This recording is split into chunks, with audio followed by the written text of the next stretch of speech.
This no-cut vegan coconut chutney is great for your health. So let's get to the recipe. To make this vegan coconut chutney or no-cut coconut chutney, I'm adding 2 tablespoons of soaked peanuts to reduce the content of phytate for better assimilation of food.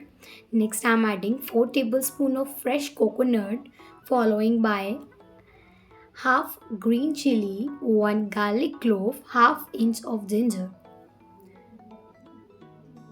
Next, I'm adding some fresh curry leaves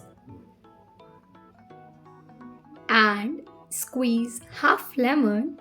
Add rock salt as per your taste. Now, quarter teaspoon of roasted cumin powder, also known as bhuna kuta jeera powder.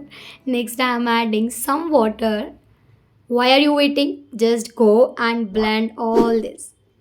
Your healthy homemade coconut chutney rich in healthy fats, vitamin E, fiber, calcium, amino acid, like many other great qualities.